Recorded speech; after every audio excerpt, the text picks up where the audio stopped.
Okay, so let us chat about learning unit 2 and 3.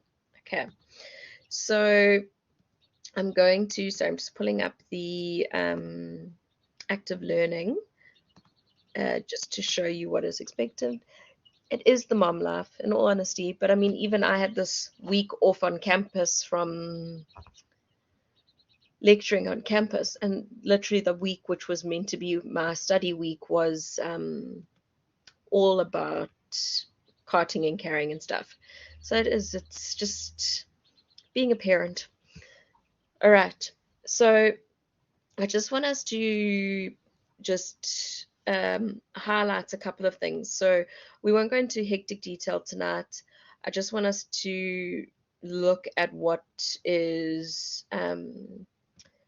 focus of the learning units. So when you do get to them, you kind of know where you're going. So I'm just going to go, yeah, we're looking at learning unit 2 and 3, and then technically you should be starting on learning unit 4, but like you say, you've been honest, the other stuff's taken precedence. But I know it's also because our assessment is so late in the semester.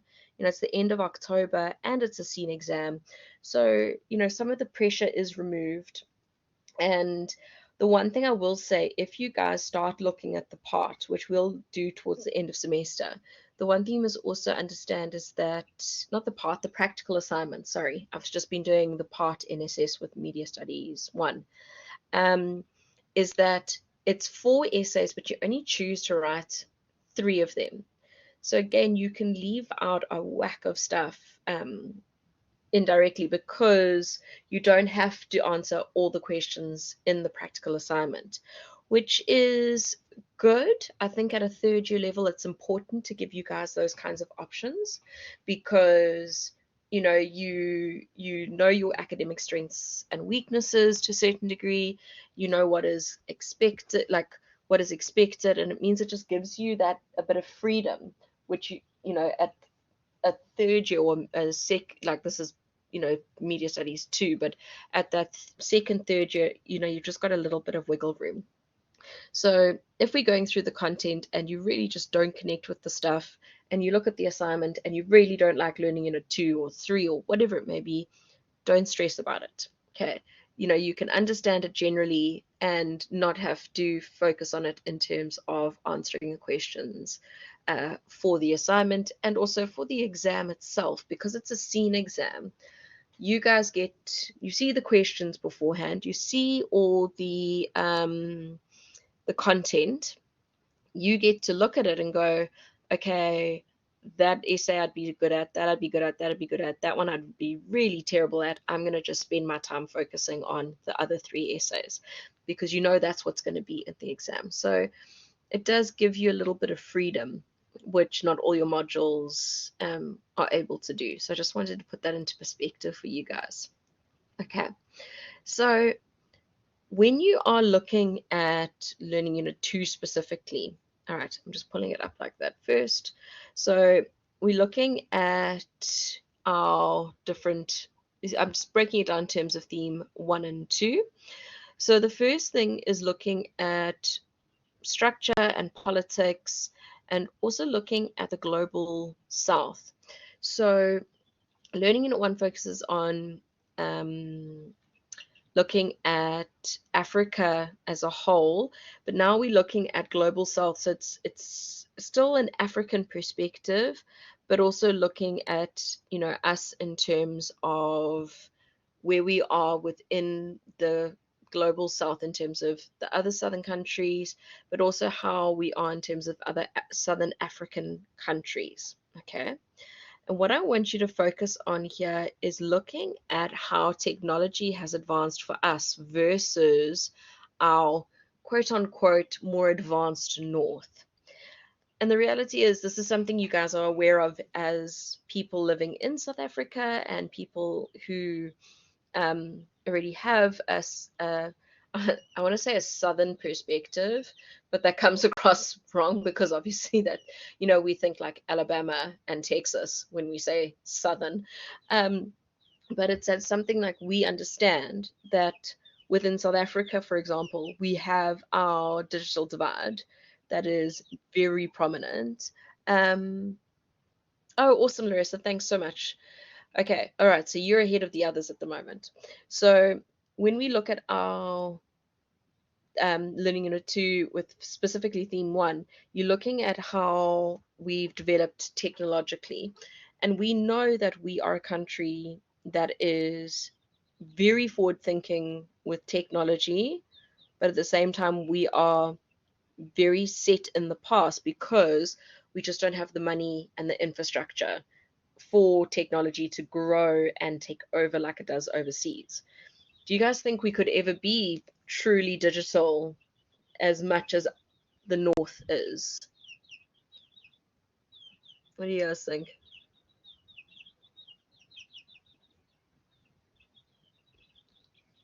You can type or chat if someone wants to put their mic on.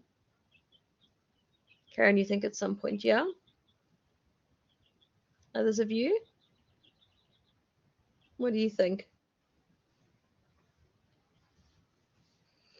Yeah. So you've got places like Sandton and like certain parts of the Cape and all that, and if you look at like Umhlanga and those kinds of areas, we definitely have like considerable advances. And you know, even though like I'm sure you guys have felt the sea cable being down and the speed, but yeah, Larissa, it's that but then that is kind of, but that it, but then that's it kind of, but it's in these designated areas. Okay, so it's that we have the we have the ability to go forward, but the reality is we have got such a large percentage of our South African population which is reliant on newspapers and radio and TVs and all that, that to me it's that we're going to definitely have um, more technology forward aspects of our life. But unlike other parts of the world, we definitely won't be able to be fully reliant on it. And the more that we start to acknowledge, not our deficits, that's the wrong word, but the more we start to acknowledge the certain aspects that can't change and work with them rather than against them, the quicker we will actually be able to acknowledge and move forward and then develop those areas where we can develop. Challenge in terms of, yes, good point, Karen. There's the skills as well as the access. And also it's just because our education throughout South Africa. I mean, look at when we went online for COVID. Some schools thrived in it and coped well, and it was great. Where other parts, really battled and did not cope with, the shift forward and what have you. So it's important for us to acknowledge it, and then what a lot of media people are trying to study is how we can change this environment. Okay. And the one way we do make changes and the way that we can actually work out what's going on is through audience research. So what's important here for this particular section, so if we look at the active learning here, it's the uses and gratifications, which we've done, which you also did in media studies last year. And it's how we as society see value in things based on its uses and how much gratification we get from using them. And the reality is, if we don't study our audience, then how will we gain knowledge? Because it's what the audience wants and needs that determines the efficacy of that media. So, how much do you guys use social media personally?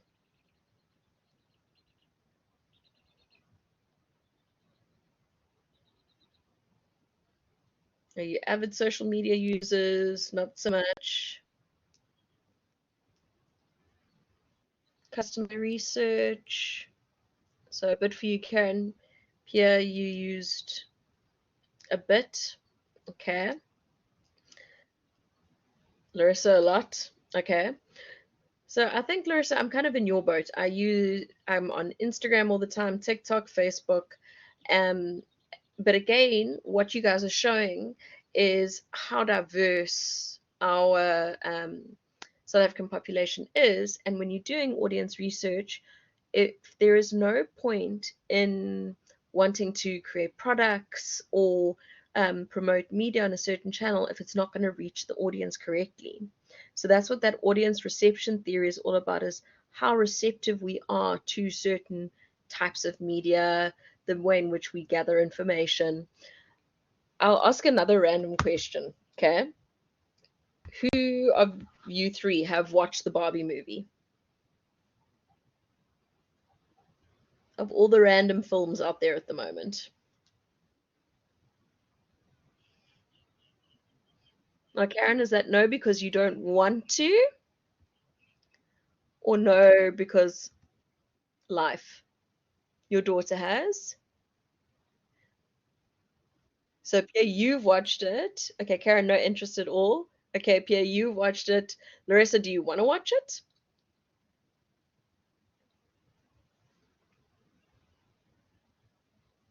Just out of interest? Okay, not really. Okay.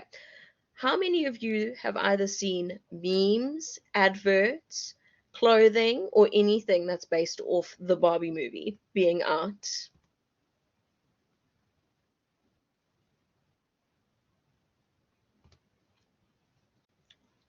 Yep. Zara, Mr. Price, Pick and Pay, Cotton On. Oh, I love them. Okay.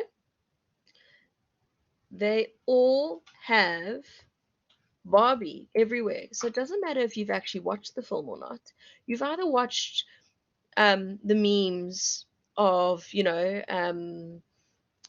Margot Robbie saying things, or you're not ken enough, or whatever. Thank you, Margot Robbie, you lied to us. So the idea here is that you've all seen all the stuff, even if you've got no desire. But the thing is that if you look at the audience analysis of everything, everyone was so keen for this movie and what it represented, and Greta Thunberg and all, like, no, not, no, wrong person. Who's it? Greta Gerwig. Sorry, Greta Thunberg's this activist. Greta Gerwig and all her films, and how they speak to bigger societal issues and all that kind of thing. You know, there was so much hype around the movie. And if you looked at audience responses, and if you look at, it's one of the highest grossing films, especially produced by a woman. But it's important to understand, sorry, I don't know why I jumped like that.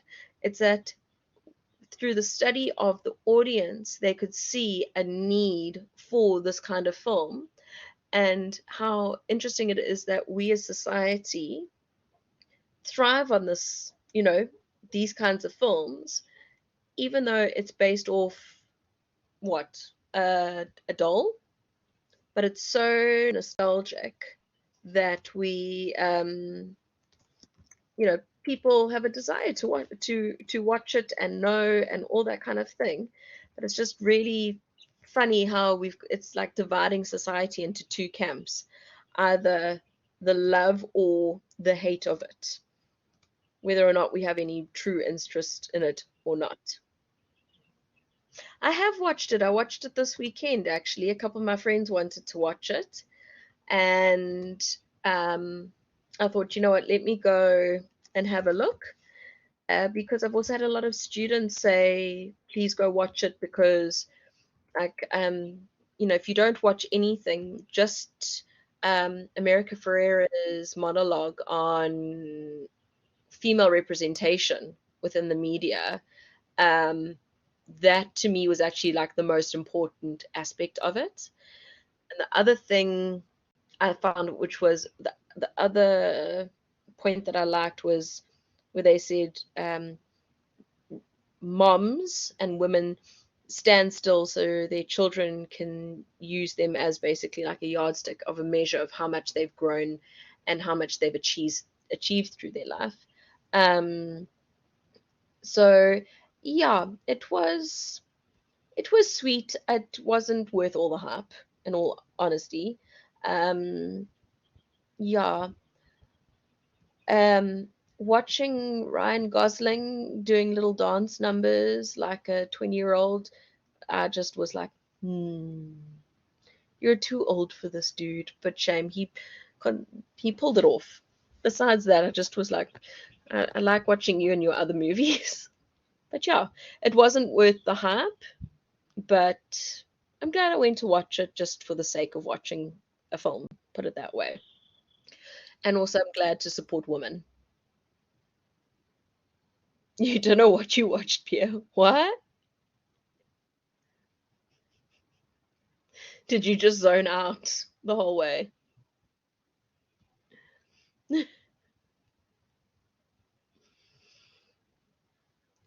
Yeah, shame. It was sweet. Listen, I love Margot Robbie. I think she's a brilliant actress. So, uh, I'm I can appreciate the acting big time. I think it's very strong actors.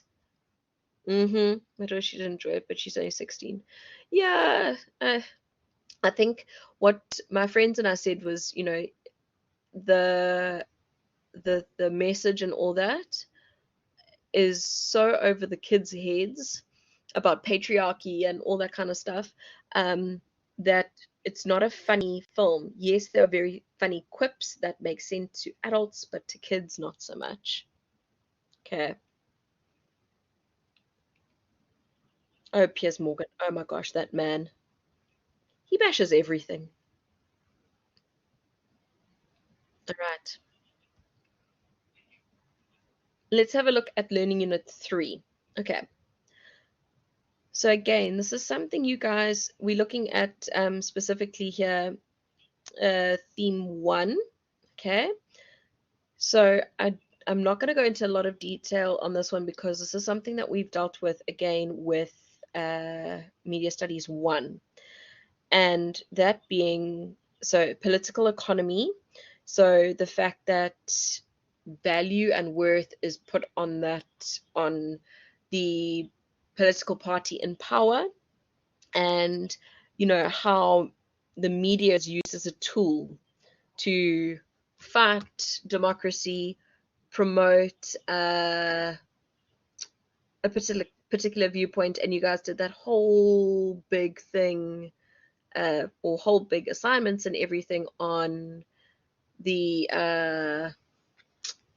media during apartheid and all that.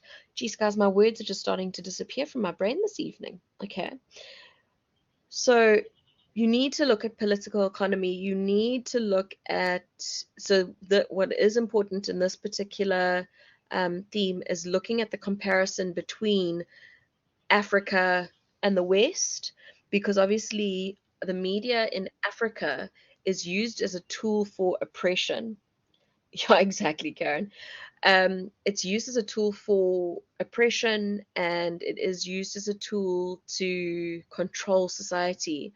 Where in a lot of our Western countries, I'm not obviously talking about like North Korea and Russia, okay? Those people we don't count in this instance. We're looking at Australia, I know they're in the South, but America and the UK and Europe and all that. But it's how media is used as a tool for democracy, where through most of Africa it's used as a tool for control. So that is the one thing I want you guys to focus on. All right. And following on from that is the concept of nationalism. Okay. And the idea of a nation state and having this overarching control over the media, again, generally from a political perspective, um, looking at how a nation sees themselves as more superior than others. So, even though, for example, we live in Africa, we still picture a white Christmas as the epitome of the perfect Christmas, even though we're in Africa and we have beach and sun and sand and not a drop of snow come the 25th of December.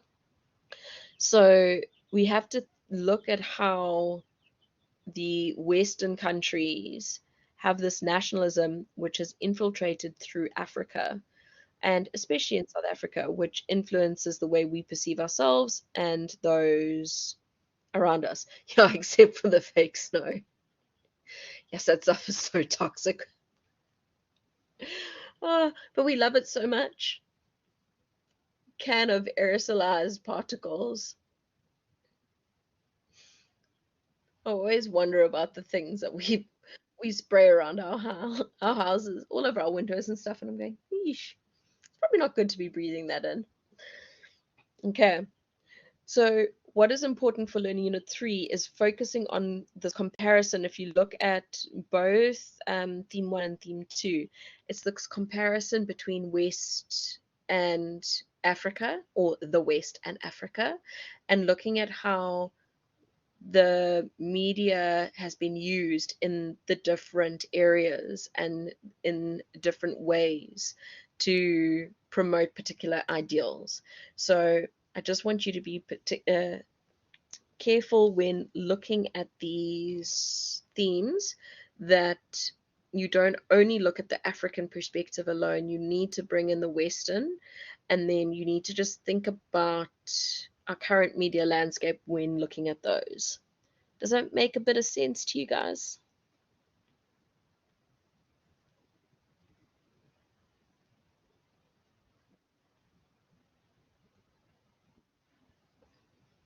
Cool. Okay.